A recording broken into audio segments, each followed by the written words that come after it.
There is a gate inside you that has been sealed your entire life, not because you lacked the power, not because you were unworthy, not because the universe withheld something from you. The gate was sealed because of something far simpler, far more precise, and far more correctable than any of those explanations. It was sealed because every time it began to open, you announced it. You told someone, you posted it, you explained your vision to a person who hadn't asked. You described what you were moving toward before you had moved anywhere.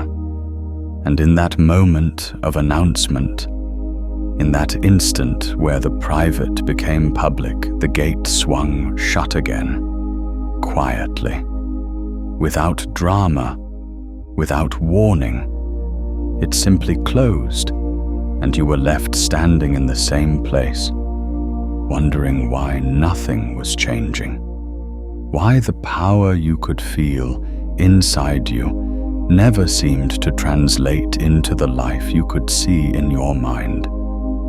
That cycle ends today, because right now, in this moment, you are standing at a threshold, not metaphorically, not as a poetic device, actually, literally, precisely standing at the edge of something. The fact that you found this transmission, the fact that you are here right now, is not coincidence. It is frequency. You have reached a point in your own consciousness where the old explanation for why your life looks the way it does is no longer sufficient. Something in you knows that the power is real.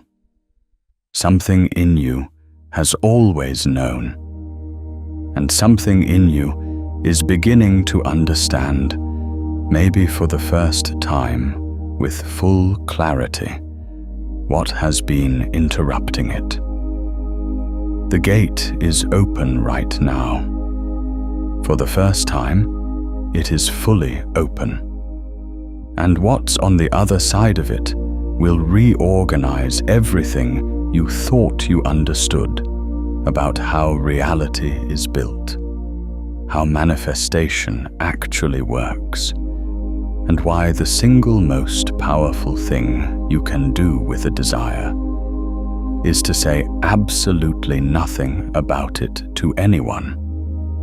This is the crossing point. One version of you is standing here, still carrying the habit of announcement, still wondering why the power inside you keeps leaking away before it can build into something real. A different version of you is on the other side of this transmission, carrying a secret so precise, so ancient, so aligned with how consciousness actually creates reality that you will never approach your deepest desires the same way again.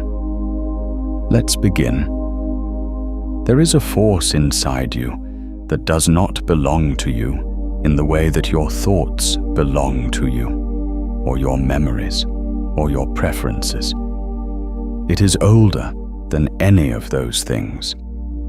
It existed before you had a name for yourself, before you learned to speak, before you understood that there was a difference between you and everything else. This force is the creative substrate of consciousness itself. It is the same intelligence that organizes atoms into molecules, molecules into cells, cells into the incomprehensible complexity of a living human body. It is the same principle that causes a seed buried in darkness to push upward toward light it has never seen. It is the same law that holds planets in their orbits and causes water to find the ocean, regardless of how many obstacles stand between the mountain and the sea. You carry this force. You are this force, clothed in a specific form, moving through a specific lifetime, with a specific set of desires that are not random and not accidental. Your deepest longings are not noise. They are signal. They are the creative intelligence inside you, pointing toward what it is already capable of building, if you will stop interfering with it. The question is not whether you have this power.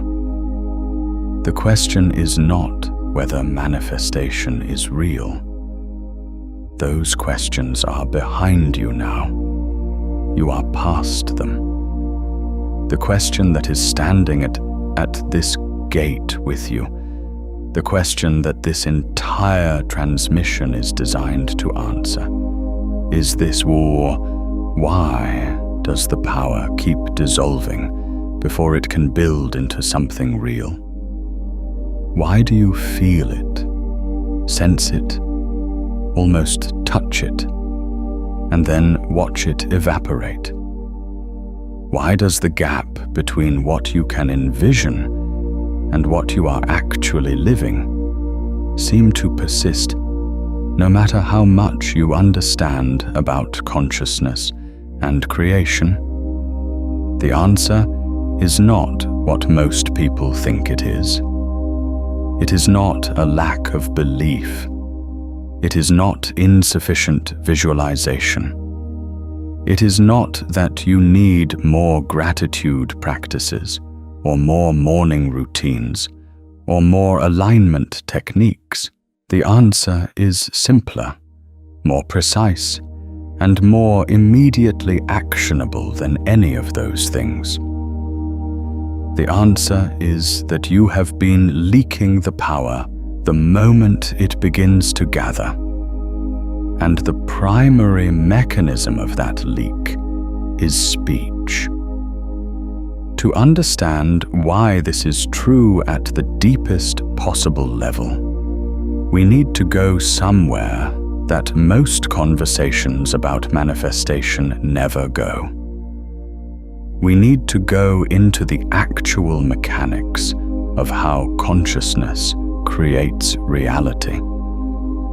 Not as metaphor, not as spiritual poetry, as precise description of what is actually happening when a thought moves from potential into form.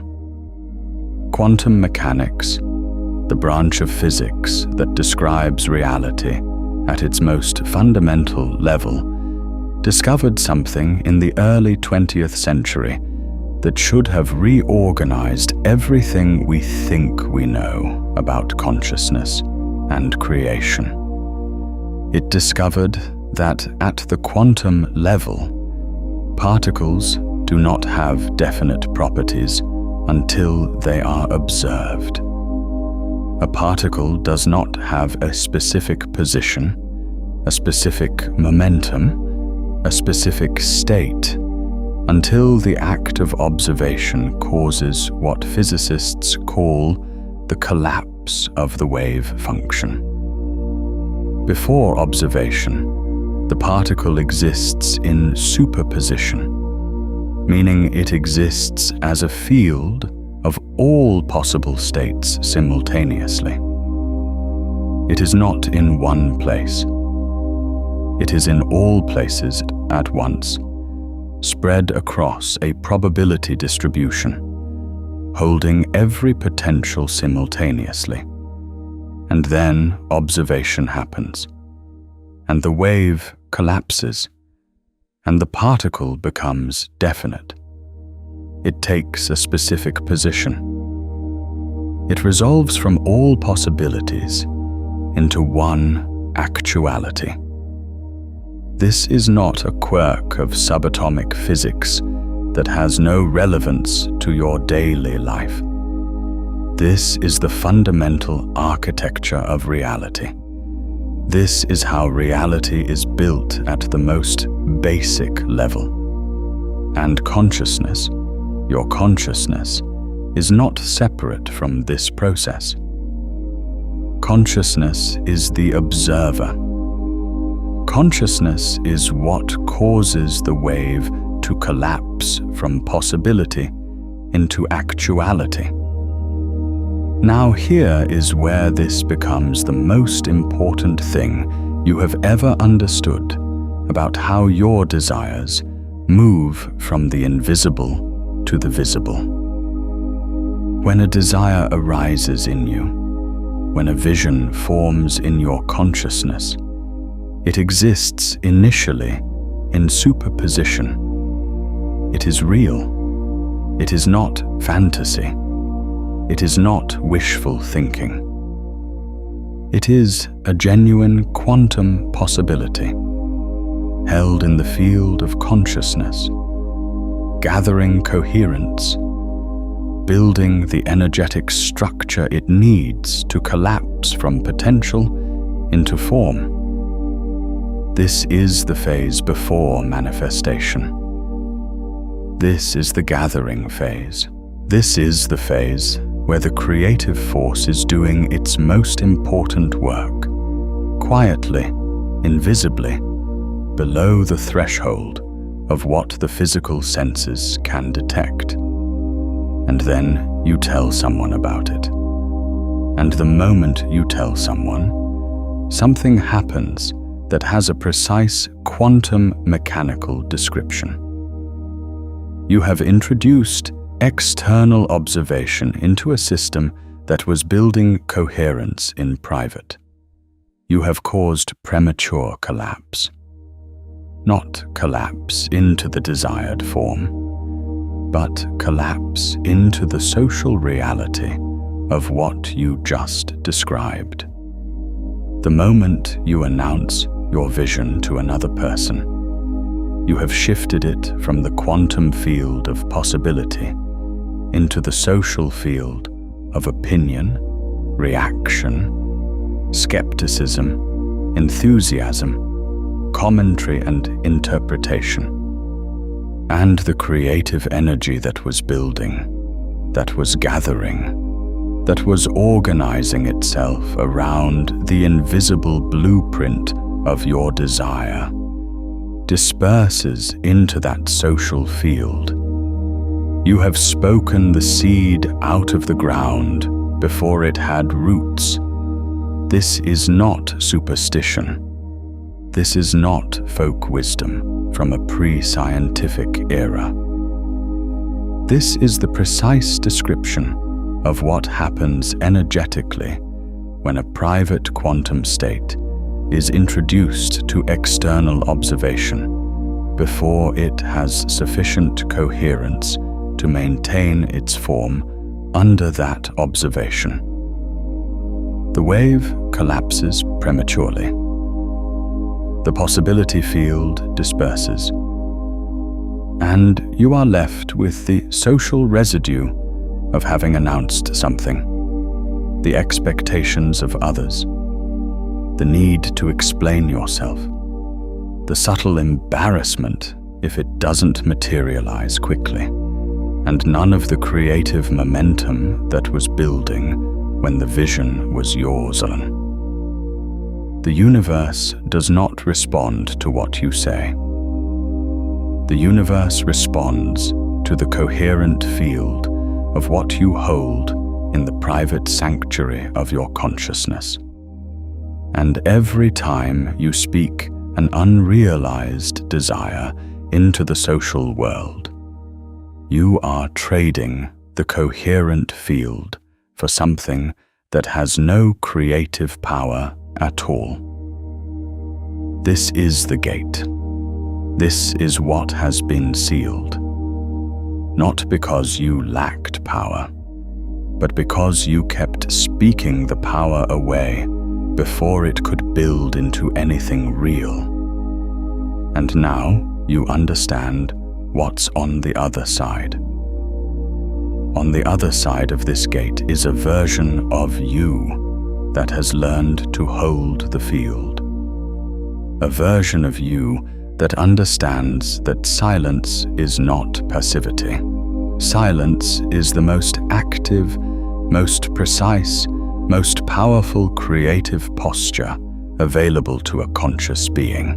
On the other side of this gate is a life where things happen that others cannot explain, where desires materialize with a speed and precision that seems almost uncanny, where the universe appears to conspire in your favor, not because you announced your intentions loudly, but because you held them quietly and completely, and let the creative force build without interruption. On this side of the gate is the habit of announcement, the need for external validation, the compulsion to share what you're building before it's built, the pattern of speaking your desires into a social field where they dissolve. On this side of the gate is the confusion of someone who knows the power is real, but cannot understand why it keeps evaporating. On the other side of the gate is the practice of the silent magnet, the understanding that your most powerful creative acts are the ones no one ever sees, the certainty that what is held in the sacred privacy of your own consciousness, held with clarity and conviction and complete silence, will move through the quantum field and reorganize physical reality around it with a precision that will astonish you. You are standing at the edge of that crossing right now.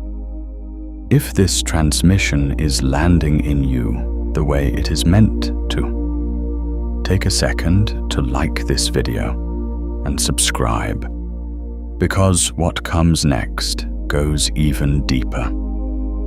But before we cross, there is something important to understand about why this has been so difficult.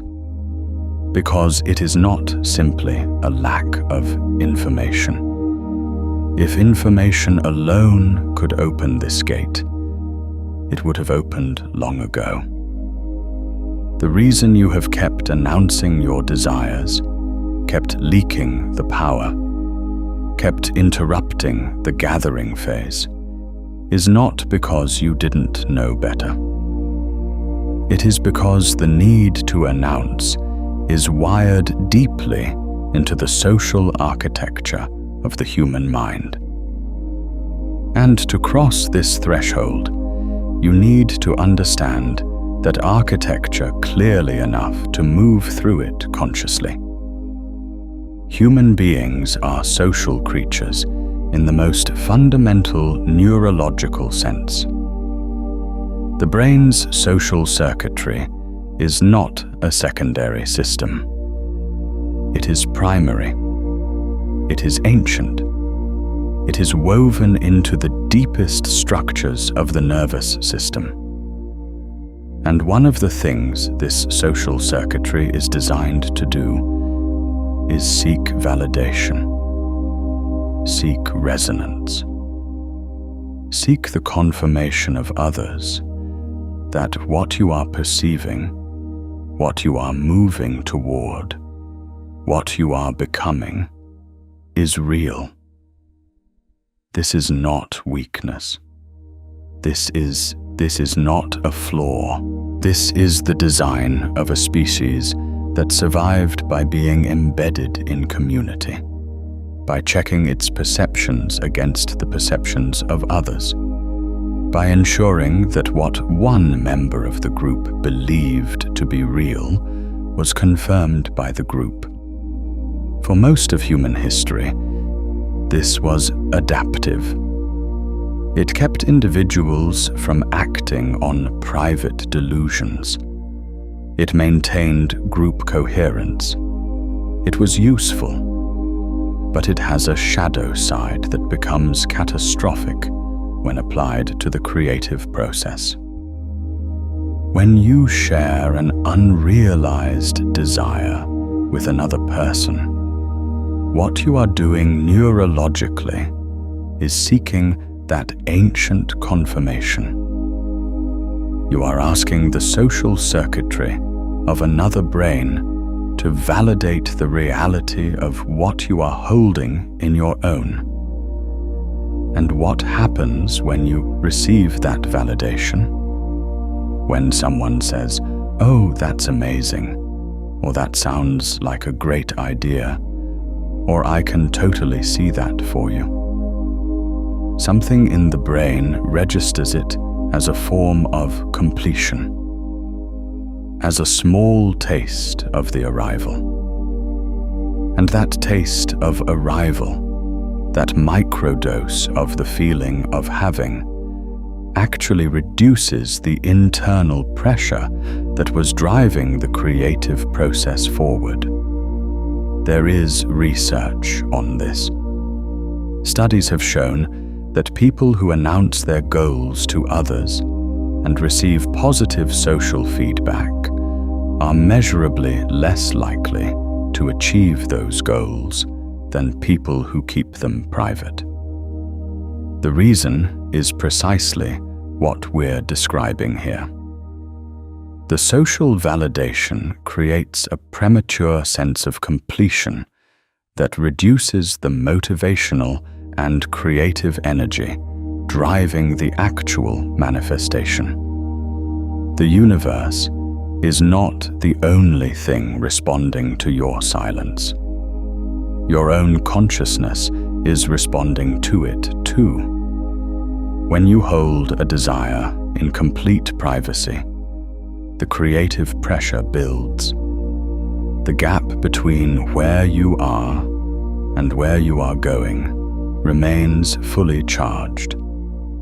The quantum field of possibility around that desire remains coherent and undispersed, and your own consciousness, feeling that gap, that charge, that coherent pressure, keeps working, keeps organizing, keeps drawing toward you the people, the circumstances, the insights, the opportunities that will collapse the wave function of your desire into physical reality.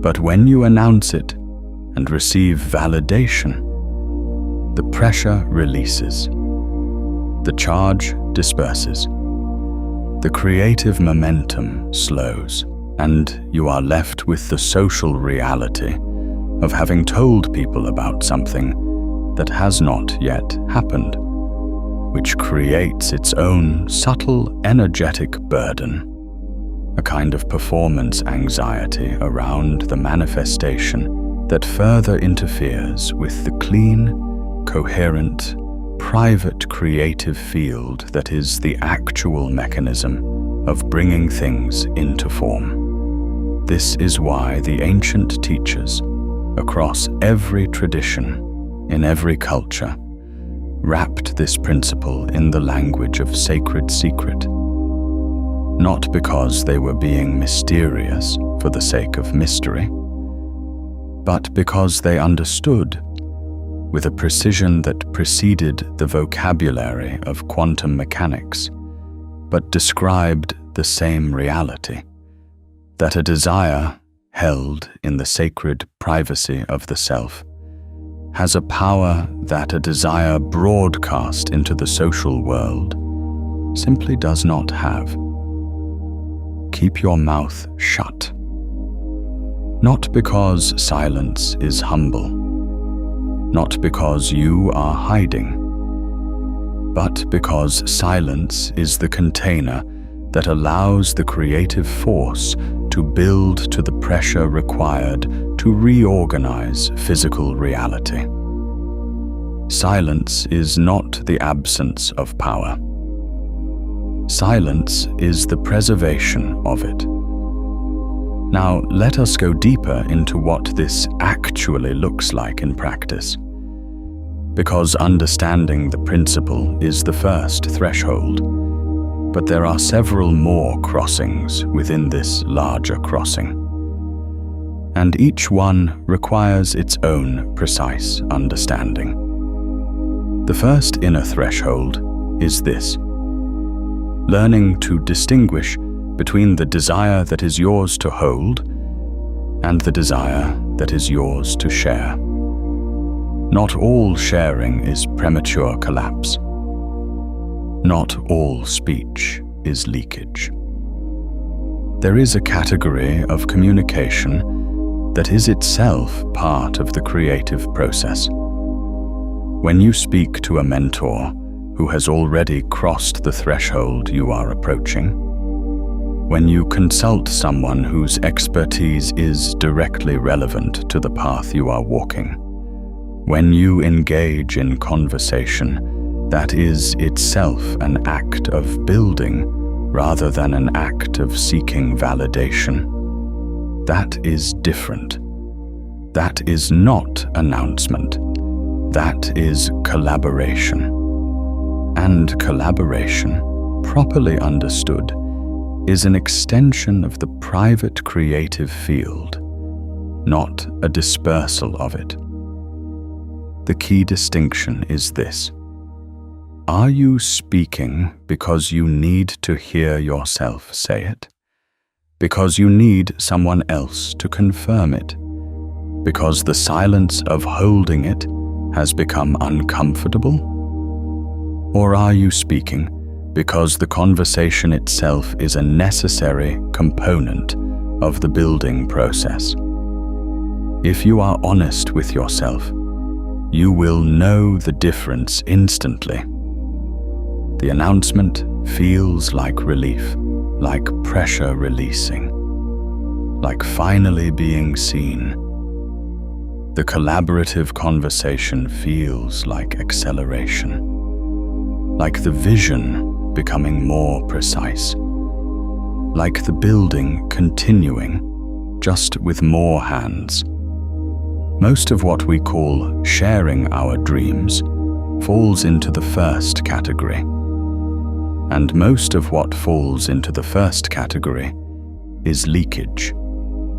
The second inner threshold is understanding what to do with the silence. Because the instruction to keep your mouth shut is only half of the teaching. The other half is what you do in the space that the silence creates. When you stop announcing your desires to the social world, you create an energetic container, a sealed vessel. And into that vessel, the creative force can pour itself fully because there is nowhere for it to leak.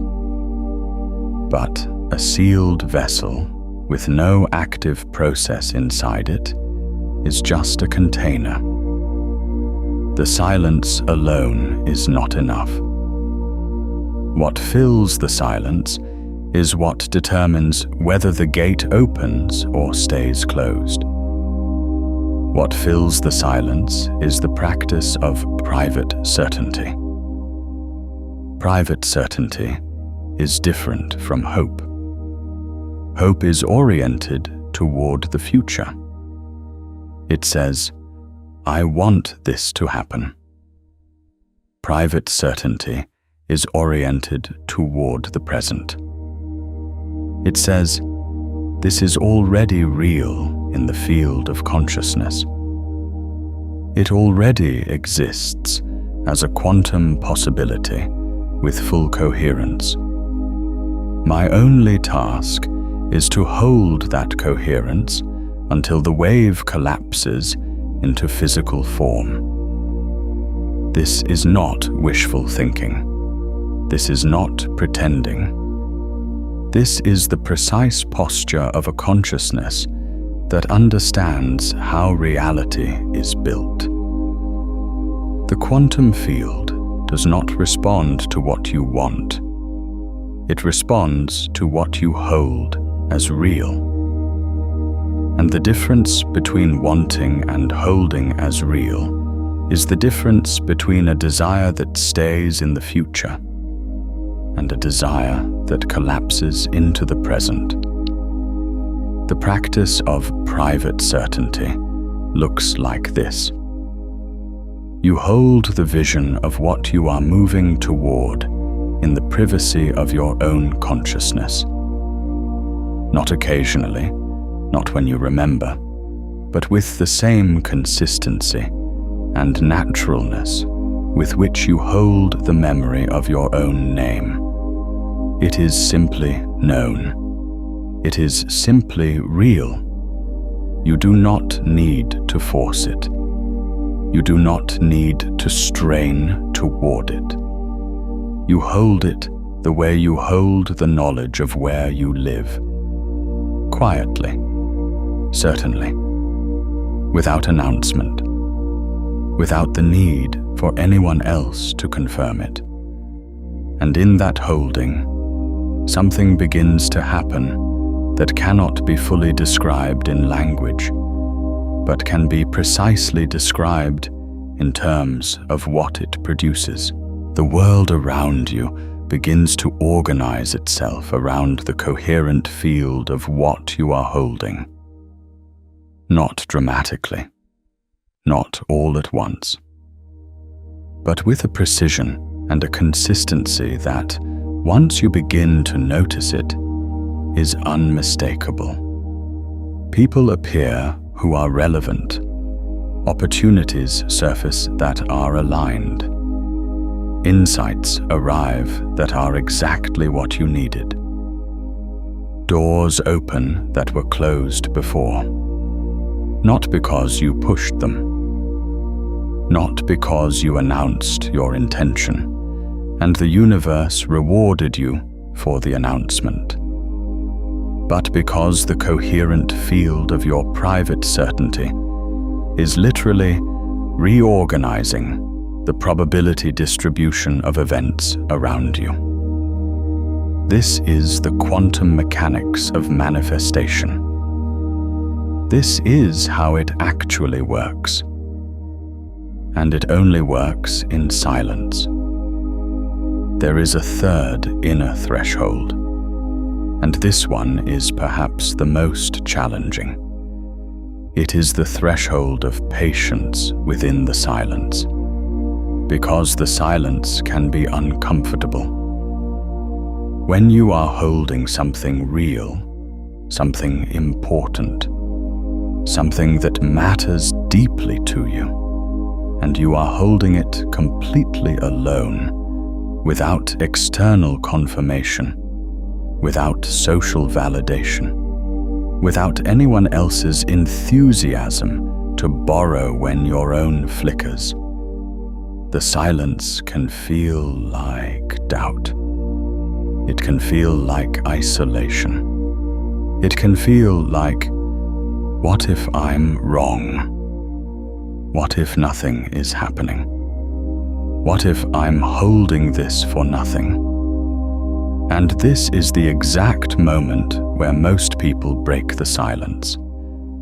Not because they have genuinely decided that sharing is the right move, but because the discomfort of private certainty in the absence of visible evidence has become too much to hold. And this is the gate within the gate. This is the crossing point within the larger crossing.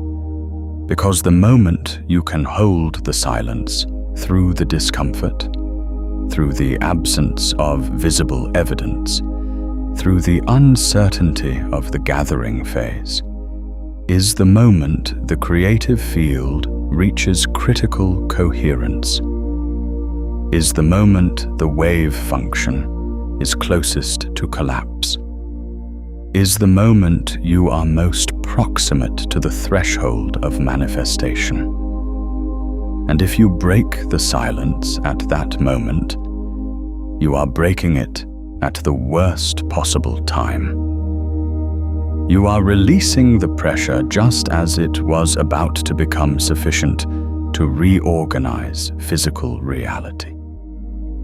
The ancient teachers called this the dark night before the dawn, the moment of maximum discomfort just before the breakthrough. Every tradition has a name for it. Every tradition describes it as the moment of greatest temptation to abandon the process, and every tradition says the same thing about it. Hold. Stay. Keep the silence. The gate is closer than it has ever been. Private certainty in the face of visible absence is not delusion. It is the precise posture required for quantum collapse to occur. The universe does not reward those who hold their vision only when the evidence supports it. The universe responds to those who hold the coherent field even when the evidence has not yet caught up, because evidence is always downstream of the field. Reality is always a lagging indicator of consciousness. And the lag is where most people lose faith and break the silence and disperse the field just before it was ready to crystallize. Hold the silence. Hold the field. The gate is open. Keep walking through. Now, let us sit with a story. Because there is a kind of knowing that comes through narrative that cannot come through explanation alone. There is something in the human mind that opens to truth through story in a way that it doesn't open to direct instruction. And the truth we are crossing toward today, the truth about silence and power and the sacred privacy of the creative field, has been carried through story for as long as human beings have been telling stories to each other.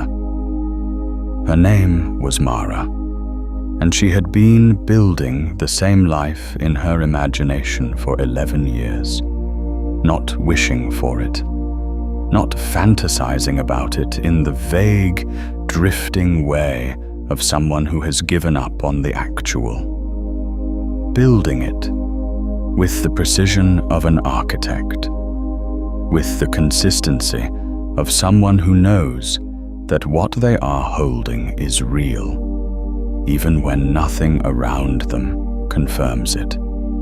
She had learned early, through a failure that cost her more than she had known she had to lose, the exact lesson that this transmission is about.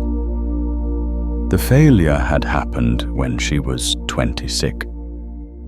She had a vision, a clear, coherent, fully formed vision of what she was building.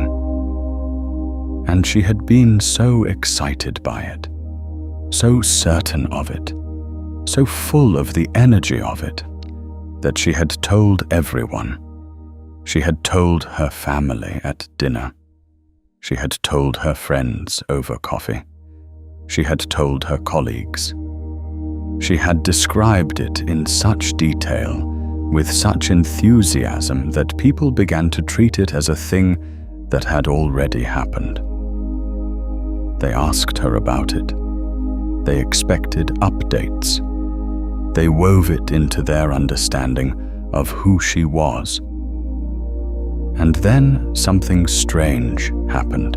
The vision, which had felt so alive, so charged, so real when she held it privately, began to feel like a story she was telling. It began to feel like a performance. The energy that had been gathering inside her, building toward something she couldn't yet name, but could feel with absolute certainty, began to diffuse into the social field of other people's expectations and opinions and well-meaning questions. And within 6 months, the vision had not materialized. Not because it was wrong, not because it was impossible, but because the creative field had dispersed into the social world before it had gathered sufficient coherence to collapse into form. She was devastated. And then, slowly, she was educated. She spent the next several years studying the mechanics of this. Not in books, though books confirmed what she was learning, but in the laboratory of her own life. She began to notice the pattern with precision. Every desire she held privately gathered momentum. Every desire she announced dispersed. The correlation was so consistent, so clear, so undeniable, that it stopped feeling like a theory and started feeling like a law, like gravity, like the behavior of water, like something so fundamental to how reality works that once you see it, you cannot unsee it. So at 31, she began again. She built the vision again. And this time, she told no one. Not her closest friend, not her mother, not the colleague who would have been most enthusiastic. No one. She held it in the sealed vessel of her own consciousness, and she poured everything into that vessel. Every morning, before the world had fully arrived, she sat in the silence of early light and she held the vision with the calm certainty of someone who knows where they are going, even when the road has not yet appeared beneath their feet. And she waited, and she held, and she said nothing. There were moments when the silence was almost unbearable. Moments when something would happen that felt like evidence, like a sign, like the first visible indication that the field was working. And every instinct she had screamed at her to tell someone, to share it, to let someone else see what she was seeing. And she would feel the pull of that old habit, the hunger for external confirmation, the desire to have someone else validate what she was holding. And she would breathe, and she would hold the silence, and she would return to the private certainty that needed no confirmation, because it was not a hope, it was a knowing. Think about a moment in your own life when you knew, before anyone else could see it, that something had already shifted. A moment when you stood at the edge of something and felt the pull to step through. Drop that in the comments. I want to know what your threshold felt like. 3 years into the silence, things began to move with a speed that astonished her. Not gradually, not incrementally, in the way that quantum collapse actually works, which is not gradual at all. It is sudden. It is total. It is the wave function resolving from all possibilities into one actuality in a moment that seems to come from nowhere but has been building in the invisible field for as long as the coherent state has been maintained. Within 8 months of that initial collapse, the life she had been holding in the private sanctuary of her consciousness for 3 years was, in its essential shape and quality and character, her actual life. Not perfectly, not without the ongoing work of living, but recognizably, unmistakably, astonishingly, the life she had been building in silence. And she had told no one it was coming. And that was precisely why it had come. The people in her life, when they saw what had emerged, were bewildered. They asked her how. They asked her when she had planned this. They asked her why she hadn't said anything.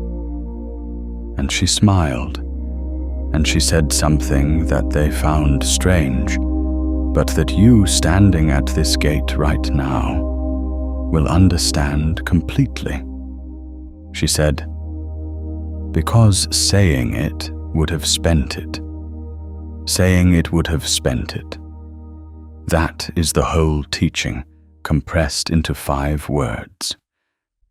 The creative force inside you is not infinite in its moment-to-moment availability. It gathers, it builds, it accumulates in the field of your private consciousness, like water gathering behind a dam.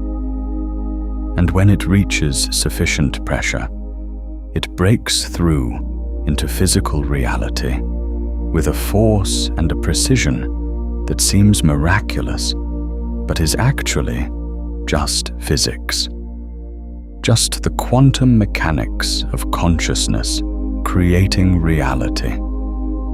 But if you keep opening the dam before the pressure builds, the water never reaches the threshold required to break through. It just drains away, slowly, steadily, into the social field of other people's reactions, and you are left standing at an empty dam, wondering why the power isn't working. Mara learned to keep the dam sealed, to let the pressure build, to hold the silence through the discomfort of holding it. And when the dam finally broke, it broke with a force that reorganized everything. This is what's on the other side of the gate you are standing at right now. This is what becomes available to you when you learn to hold the field in silence.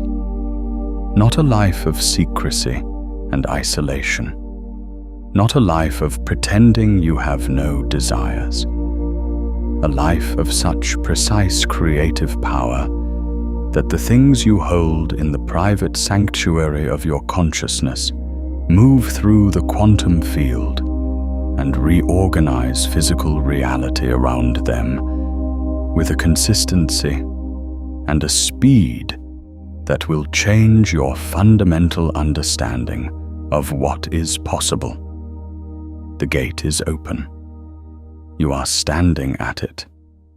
And in a few moments, we are going to cross it together.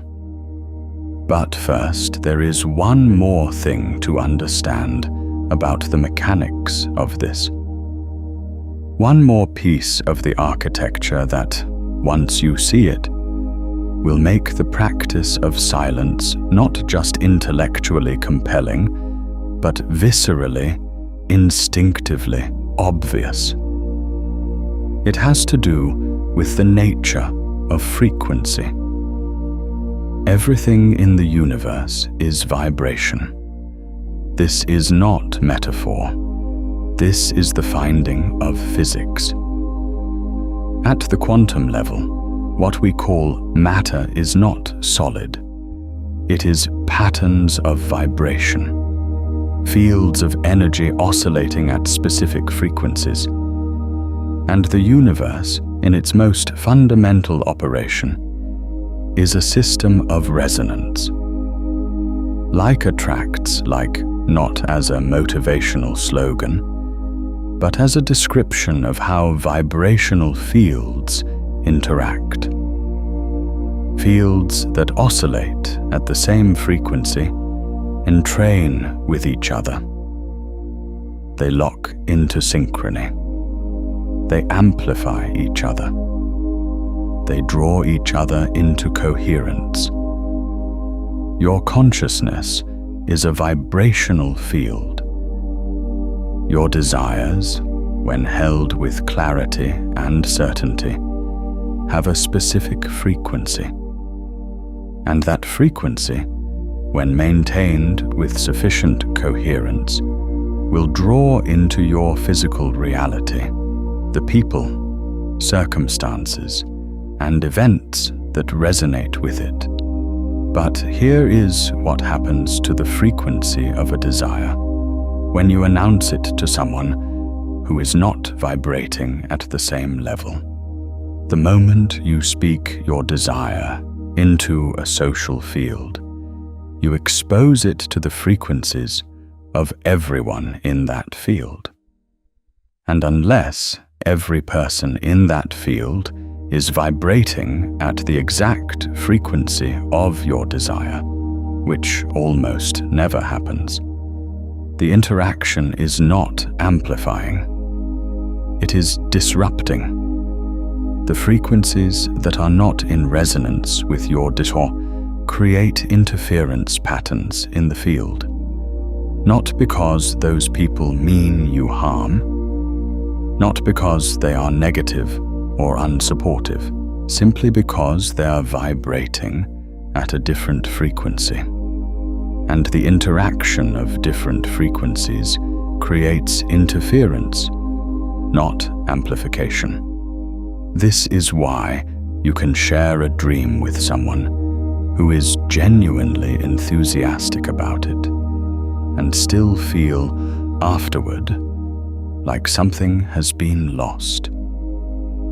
It is not their enthusiasm that disrupts the field. It is the fact that their enthusiasm is vibrating at the frequency of their own consciousness, their own desires, their own understanding of what is possible. And that frequency, however positive, is not identical to the frequency of your private creative field. The interaction creates interference.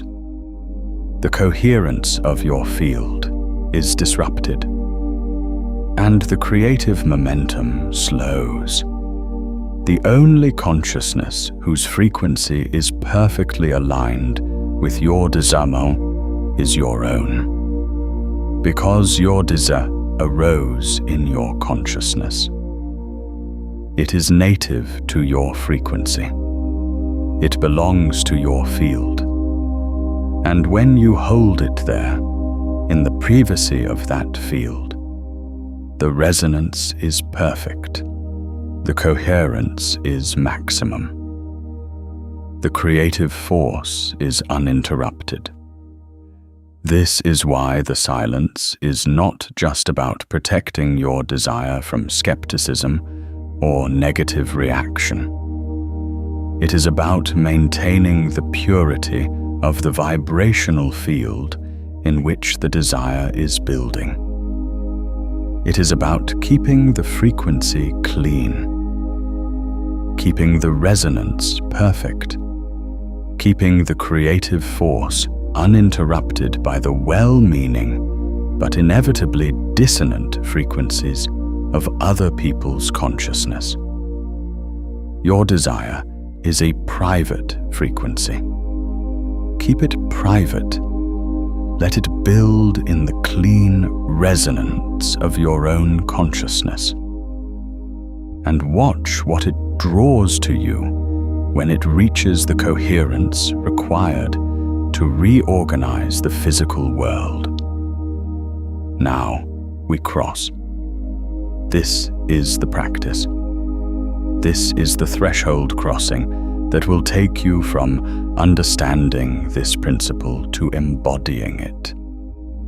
From knowing it intellectually to holding it in the cells of your body, in the rhythm of your breath, in the automatic, instinctive responses of your daily life.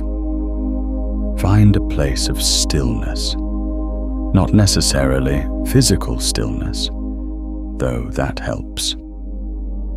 The stillness I am describing is internal, the stillness of a consciousness that has, for this moment, released its grip on the social world and turned its full attention inward. Breathe, not as a technique, just breathe.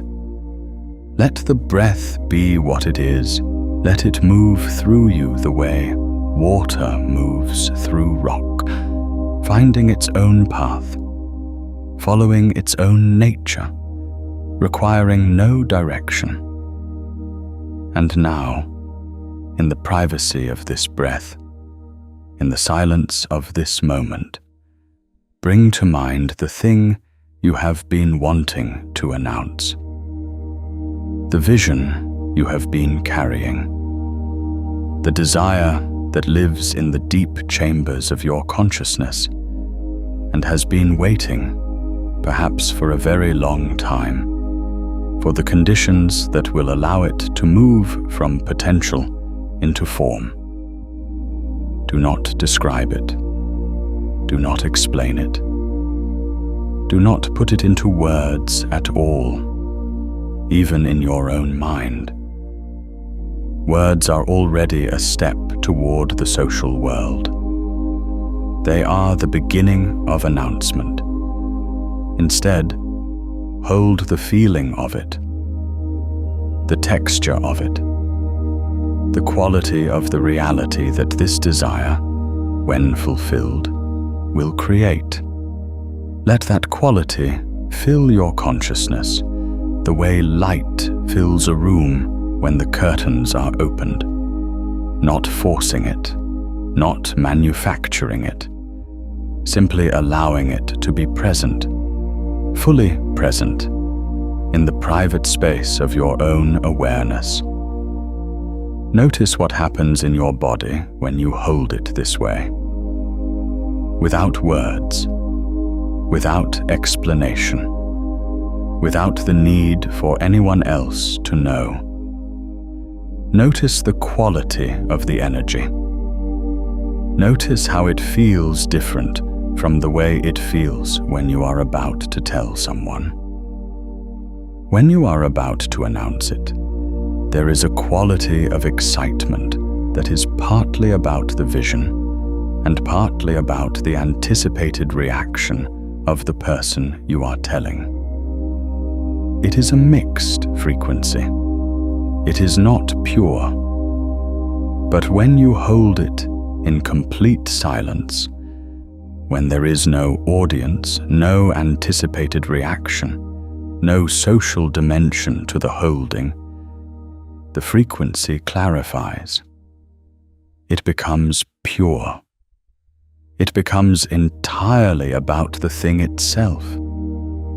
And in that purity, the creative force can build without interference. Stay with this for a moment. Let the purity of the private field settle into your awareness. Let your body register what it feels like to hold something real without needing anyone else to confirm its reality. Let the silence become not uncomfortable but powerful. Not a lack of something, but a presence. The presence of your own creative force, gathering, building, coherent, undisturbed. This is the gate, this feeling, this precise quality of private certainty, held in the clean silence of an unannounced field. This is what the gate feels like from the inside, and you are standing in it right now. Now make a choice. Not a dramatic choice, not a choice that requires willpower or discipline or the suppression of your natural impulses. A simple, clear, precise choice. the choice to hold this in silence, to let it build, to trust the gathering phase, to keep the dam sealed until the pressure is sufficient to reorganize physical reality. Not forever, not as a permanent vow of secrecy, but for the duration of the gathering phase, for as long as it takes for the field to reach the coherence required for collapse. And you will know when that phase is complete, not because someone told you, not because you decided it was time, but because the manifestation will have already begun. The wave will have already started collapsing. The physical world will have already started rearranging itself around the coherent field of your private certainty. And at that point, there is nothing to protect because the thing is already happening. The dam has already broken. The water is already moving. But until that moment, keep the mouth shut. Keep the field clean.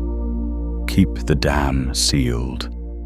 And let the creative force inside you build to the pressure that will reorganize everything. You have just crossed the first threshold of this practice. The understanding is in you now. The knowing is in you now.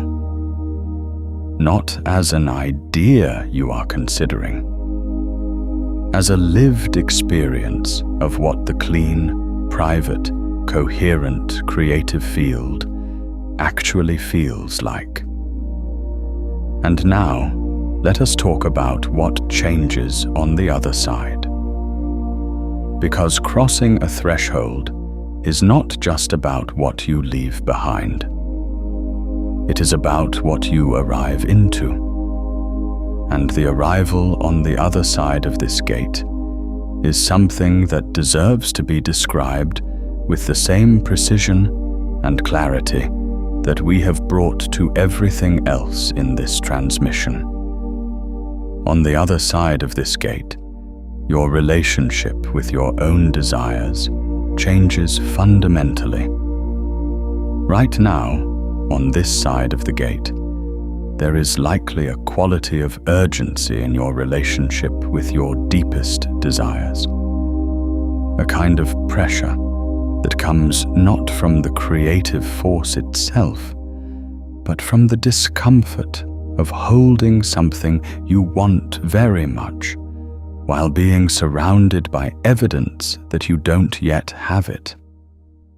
And that discomfort, that gap between desire and reality, creates an urgency that expresses itself as announcement, as the need to tell someone, as the compulsion to make the desire more real by speaking it into the social world. On the other side of the gate, that urgency is replaced by something different, something that might initially look like patience, but is actually more precise than patience. It is the quality of someone who knows where they are going and is simply walking there. Not anxious, not urgent, not needing confirmation, not checking to see if others can see what they are moving toward.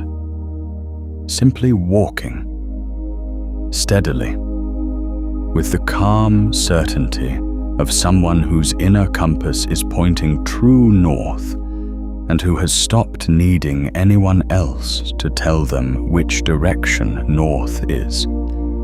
This quality, this calm certainty, this absence of urgency in the face of an unrealized desire is itself one of the most powerful creative postures available to a conscious being.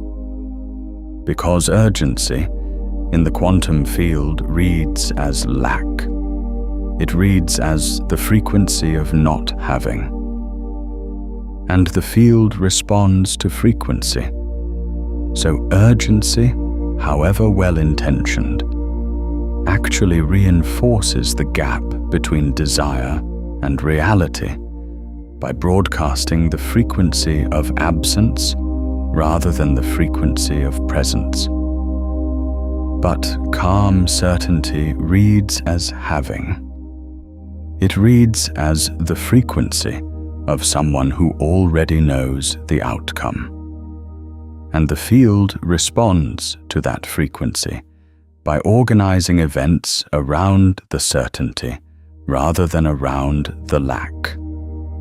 On the other side of this gate, you stop chasing your desires and start being the version of yourself that those desires are already real for. Not as a performance, not as a positive thinking exercise, as the natural consequence of holding the field in private certainty long enough for the frequency of having to become your baseline rather than your aspiration. This is the deepest secret of manifestation, and it can only be accessed through silence. Because the moment you announce a desire, you reintroduce the social dimension, the gap between what you said you were building and what others can currently see. And that gap reactivates the urgency. The frequency of lack returns, and the creative field is disrupted again. But in the silence, the frequency of having can build without interruption. The certainty can deepen without the interference of social comparison. The creative force can accumulate without the drain of announcement. And what accumulates is not just creative momentum.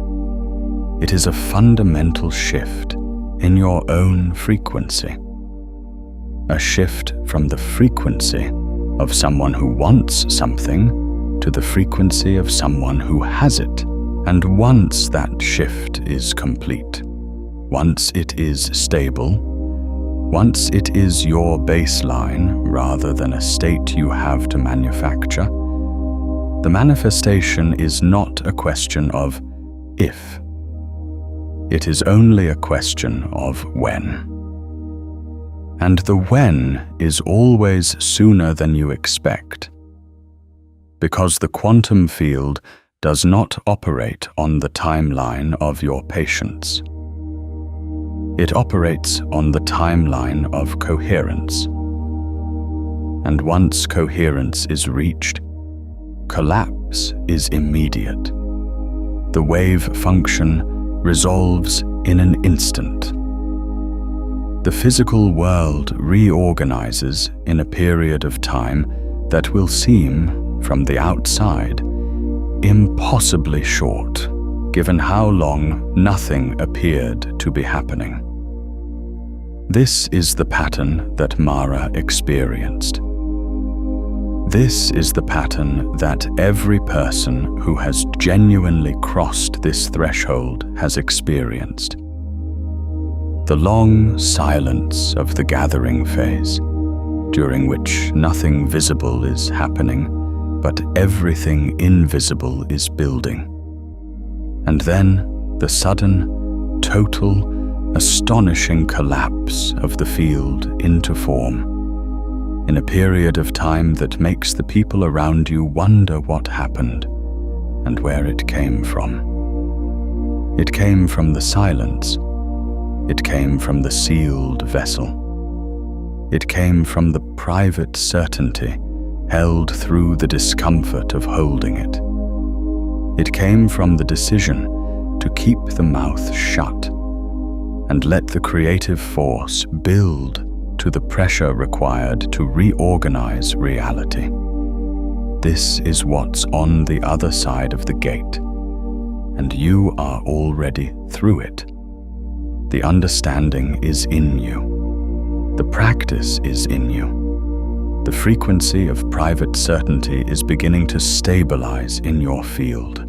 Right now, in this moment, because you have held this transmission in the private space of your own consciousness and let it reorganize your understanding of how reality is built. You have not announced it. You have not told anyone you are watching this. You have not explained to someone what you are learning or what you are crossing toward. You have simply been here, in the silence of your own attention, letting the field build. And something is already different. You can feel it, not dramatically, not with fireworks, but with the quiet, precise, unmistakable quality of something that has shifted at a level deeper than thought, deeper than decision, at the level of frequency itself. The gate is behind you now. You have crossed. And what crosses with you is not just a new understanding of how to hold your desires. What crosses with you is a new relationship with your own power, a power that has always been there, that has always been real, that has always been available to you, but that you have been inadvertently dispersing every time you opened your mouth about what you were building. That dispersal ends here. That pattern is behind you. On this side of the gate, the power stays. It gathers. It builds. It reaches the coherence required to reorganize physical reality. And then it does exactly that. There is something important to say now about the people in your life. Because crossing this threshold does not mean becoming closed off. It does not mean withdrawing from relationship. It does not mean treating everyone around you as a threat to your creative field. The practice of silence is not a practice of isolation. It is a practice of discernment. You will still talk to people. You will still share your life with the people you love. You will still engage with the world in all the ways that make you human. What changes is the category of things you speak and the category of things you hold. Not all things need to be held in silence. Most things don't. The ordinary texture of daily life, the things you have already built, the things that are already in form, the things that are not in the gathering phase, these can be spoken freely. They are not in superposition. They are already collapsed. Speaking them changes nothing. What you hold in silence is specifically the things that are still in the gathering phase, the visions that are building coherence, the desires that are accumulating creative momentum, the quantum possibilities that are organizing themselves toward collapse. These are what you protect with silence. These are what you keep in the sealed vessel of private certainty. And as you develop the sensitivity to feel the difference, which you will, which is itself one of the gifts that comes with crossing this threshold, the discernment becomes natural, effortless. You will simply know in any given moment whether what you are about to say is a free expression of something already in form, or a premature announcement of something still gathering. And you will make the choice accordingly.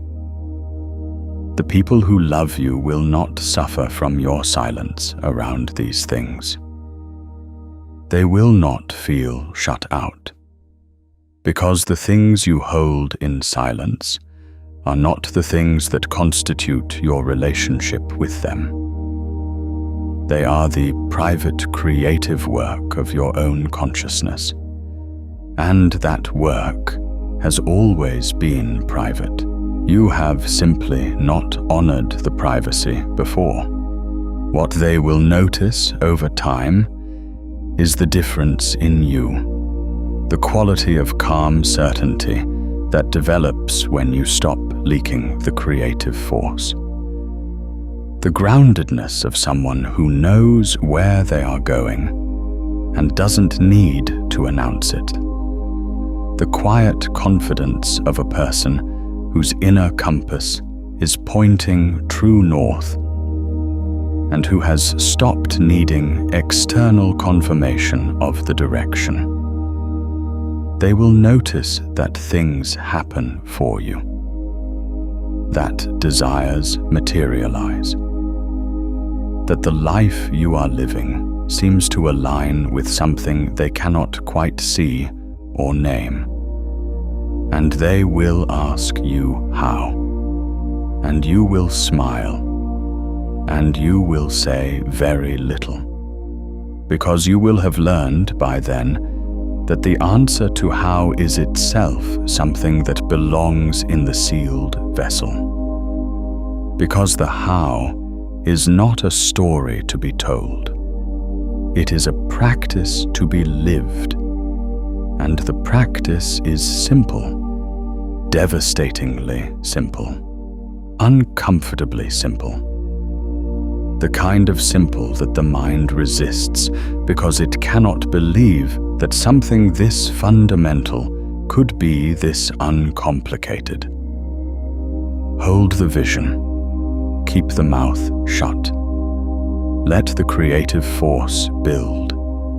Trust the gathering phase. Hold the silence through the discomfort of holding it.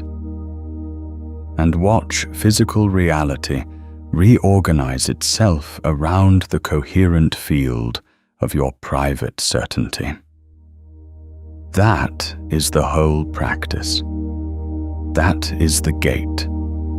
That is what's on the other side. Now, let us talk about the specific situations where this is hardest. Because knowing the principle is one thing. Holding it in the moments when everything in you wants to break the silence is another. And this transmission would be incomplete if it did not address those moments directly, with the same precision it has brought to everything else. The first situation where silence is hardest is when something begins to move. When the first visible evidence of the field's work appears. When the first sign emerges that the wave function is beginning to collapse. When the first person appears who seems relevant, or the first opportunity surfaces that seems aligned, or the first synchronicity occurs that seems too precise to be coincidence. In these moments, the urge to announce is almost overwhelming, because now there is something to show. Now there is evidence. Now the private vision has a visible correlate in the physical world, and the temptation to say, "Look, see, it's starting to happen," is enormous. And this is precisely the moment to stay most silent, because what you are seeing in these moments is the beginning of collapse. The wave function is starting to resolve. The field is starting to crystallize into form. And this process, like any quantum process, is sensitive to observation from outside the system. Introducing external observation at this stage, announcing to others that the process has begun, can disrupt the collapse just as it is reaching completion. Think of it like a photograph developing in a dark room. The image is forming. It is becoming visible. But if you open the door and let in the light before the development is complete, the image is destroyed. Not because the light is harmful in general, but because the development process requires darkness until it is finished. Your manifestation is developing. It is in the dark room. Keep the door closed. Let the image complete. When it is fully developed, when the physical form is fully present and stable and real, then you can open the door. Then you can show people what has emerged. Not as an announcement of what you were building, but as a sharing of what has arrived. The second situation, where silence is hardest, is when you are in pain, when the gathering phase is taking longer than you expected, when the visible evidence has not yet appeared, when the discomfort of holding the private certainty without external confirmation has reached a point where the desire to tell someone, anyone, just to have someone else hold it with you, feels almost physical. This is the dark night before the dawn. This is the moment of maximum discomfort just before the breakthrough. And this is the moment where the instruction to keep the mouth shut feels cruelest and most counterintuitive. But it is also the moment where it matters most. Because what you are feeling in that discomfort is not evidence that the field is failing. It is evidence that the pressure is building. It is the feeling of the dam approaching its threshold.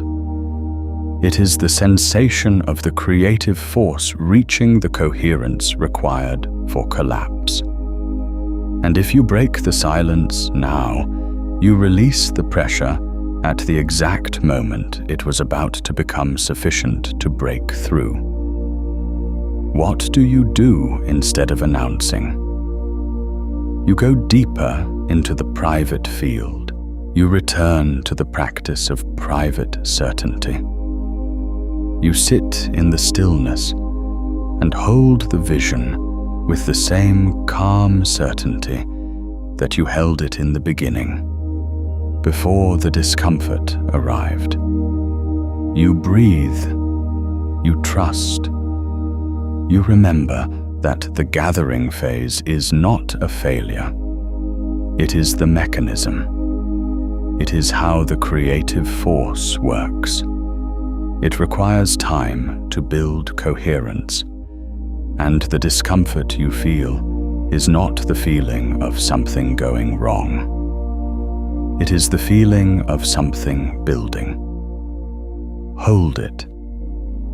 The gate is closer than it has ever been.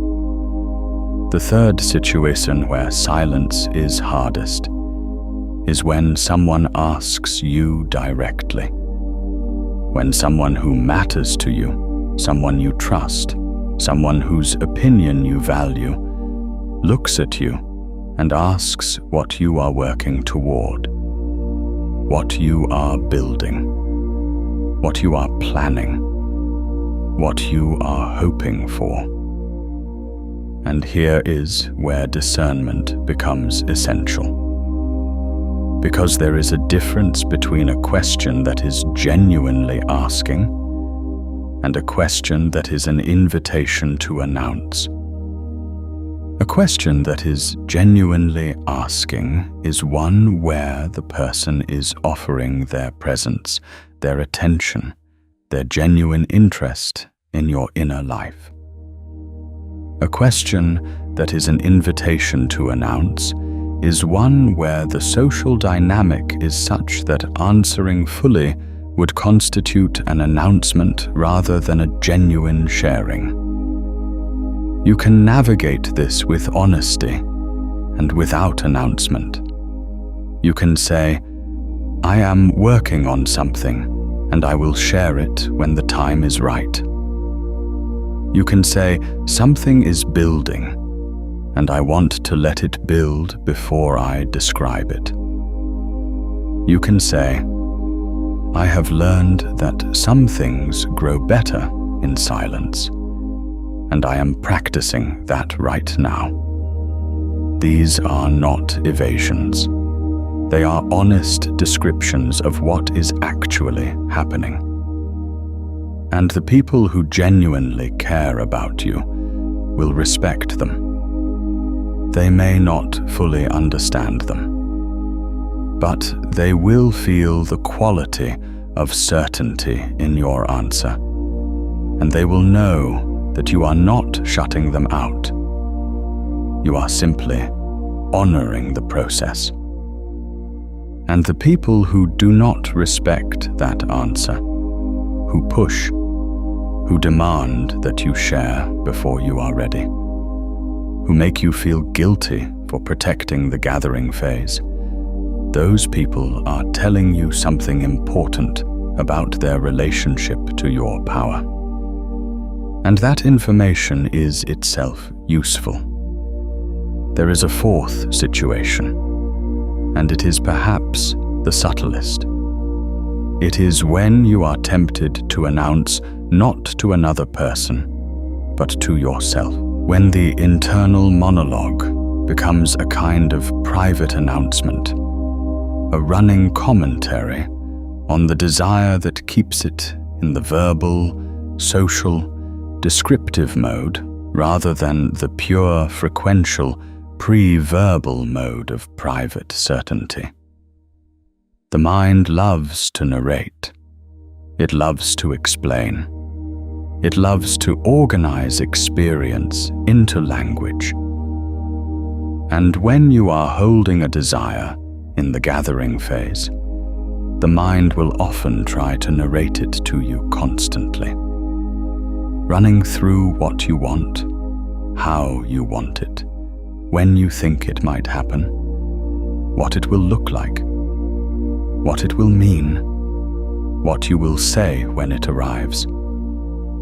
This internal narration feels like engagement with the desire, but it is actually a subtle form of the same dispersal that external announcement creates.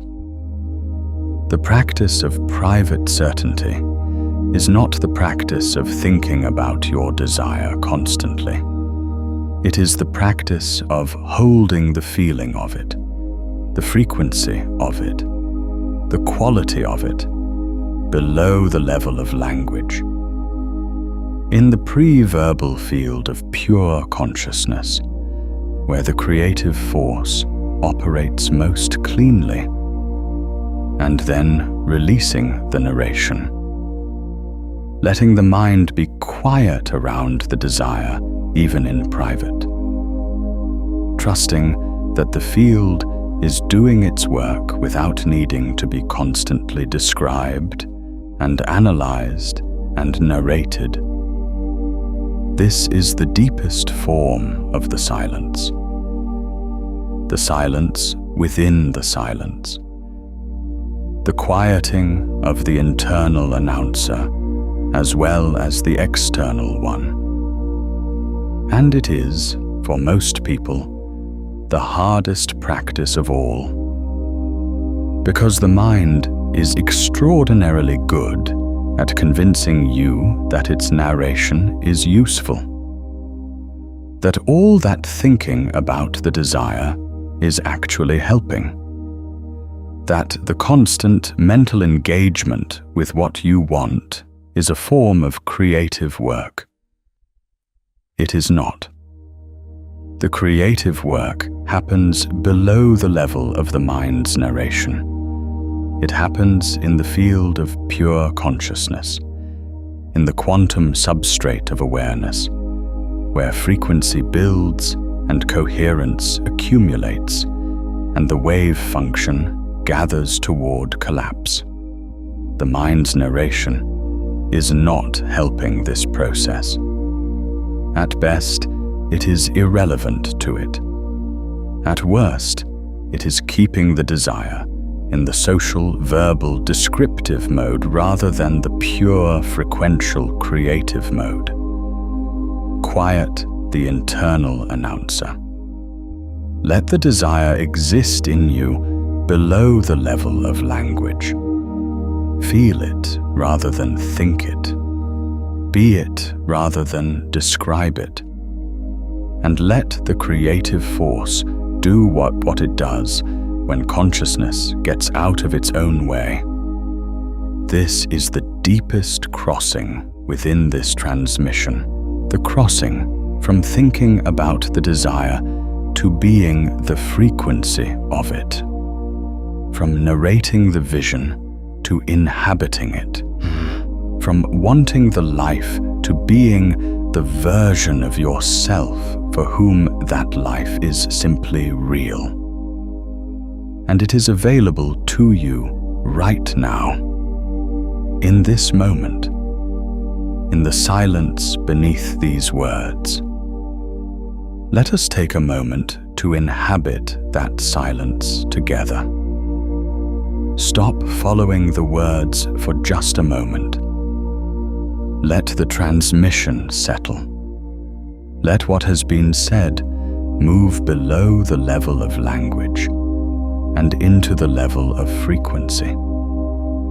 Let the understanding that has been building in you through this crossing become not an idea you are holding, but a frequency you are being. Feel the difference between the version of you that was standing at the gate at the beginning of this transmission and the version of you that is standing here now.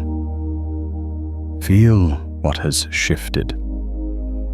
Not in your circumstances, not yet. In your frequency, in the quality of your relationship with your own creative power, in the certainty, however quiet and however new, that the gate is open and you have crossed it, and the power that has been leaking away through announcement is now gathered and building and real. That feeling, that quality, that frequency, that is the other side of the gate. Welcome. Now let us talk about what you do from here. Because a transmission like this one, a crossing like this one, is not complete when the words end. It is complete when the understanding has been integrated into the daily practice of being alive. When the principle has moved from something you heard to something you are. And that integration takes time and attention, and the willingness to return to the practice again and again until it becomes your natural way of being. The integration begins today. In the next 24 hours, in the specific concrete situations of your actual life. Today, you will likely encounter at least one moment where the old habit of announcement arises, where something happens that activates the desire to tell someone, where the compulsion to share what you are building, or what you are feeling, or what you are moving toward surfaces with its familiar urgency. And in that moment, you will have a choice that you have always had, but may not have seen as clearly as you see it now. You can announce. You can speak the desire into the social field and feel the familiar relief of having been seen, and then feel the familiar drain as the creative momentum disperses into the social world. Or you can hold. You can feel the urge to announce, acknowledge it without judgment, breathe through it, and return to the private field of certainty, and feel something different.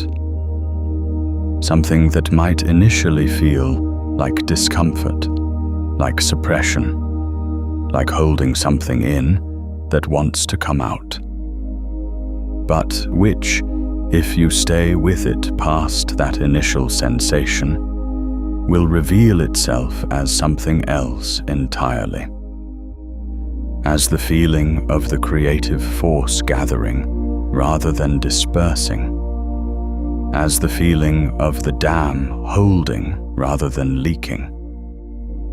As the feeling of the field building toward the coherence that will reorganize physical reality. That feeling, that quality of gathered, building, coherent, creative power is the practice. That is what you are cultivating. And every time you choose to hold rather than announce, the field gets stronger. The coherence increases, the pressure builds, and the threshold of collapse gets closer. This is not a practice of willpower. It is a practice of preference.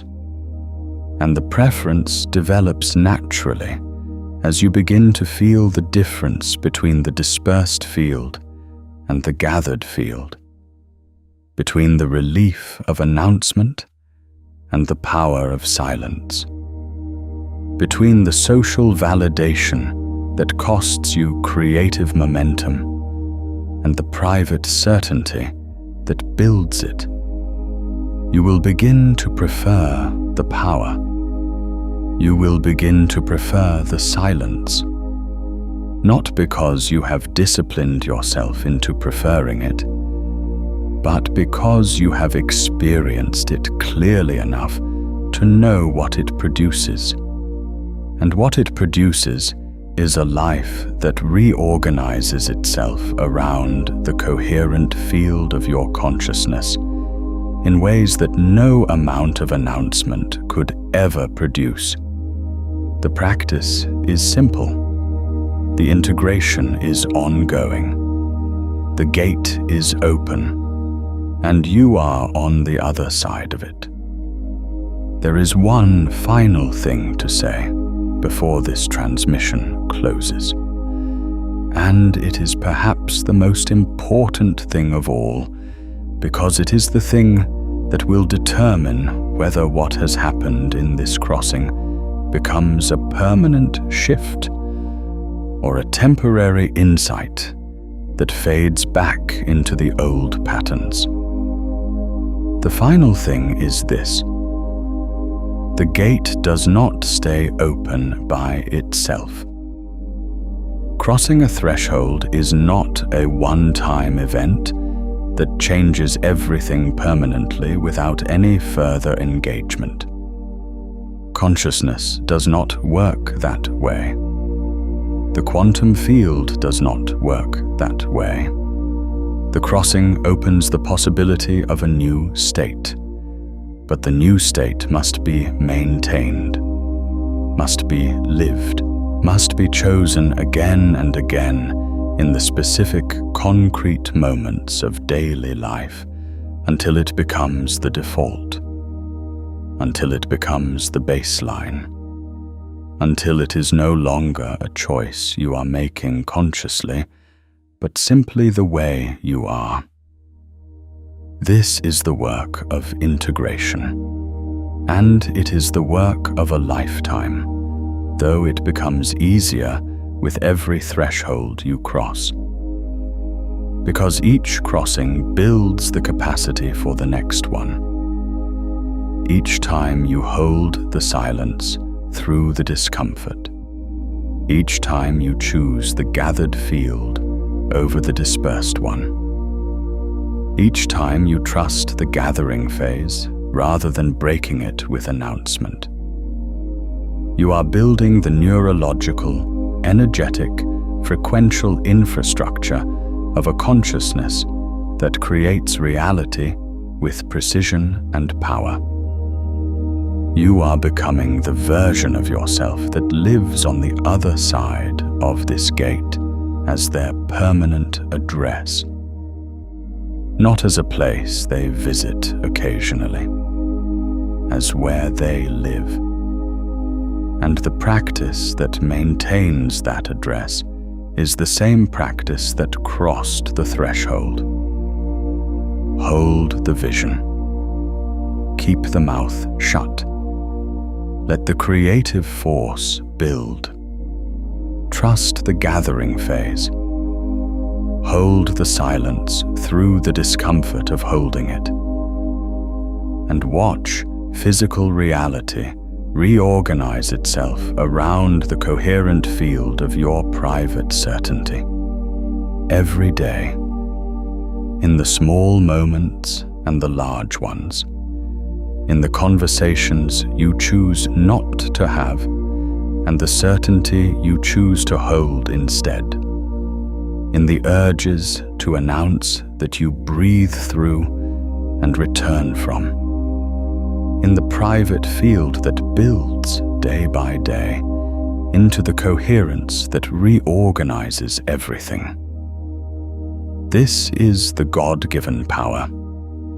This is what it means to access it fully. Not through elaborate ceremony or complex technique. Through the devastatingly simple, profoundly difficult, ultimately transformative practice of holding what is sacred in the sacred privacy of your own consciousness, and letting the universe respond to the frequency of your private certainty. The power has always been there. It has only been waiting for you to stop speaking it away. And today, that waiting is over. You are standing on the other side of the gate now. The version of you that was leaking the creative force through announcement is behind you. The version of you that holds the field, that keeps the dam sealed, that lets the pressure build to the threshold of reorganization. That is who you are now. This is the crossing point. You have crossed it. The gate is behind you. The field is building. The silence is the power. If there is someone in your life standing at their own threshold right now, someone you can feel is right at the edge of something, share this with them. Watch what happens when two people recognize the same crossing point at the same time. And if this transmission has found you in a moment of stillness, return to it there. The gate opens differently when you come back to it from a quiet place. Some people find that the second crossing goes deeper than the first. Keep your mouth shut and watch what the universe does with what you hold in the sacred privacy of your own becoming. There is no going back from here. There never was. There only ever was the gate, and the moment of crossing, and the life that waits on the other side.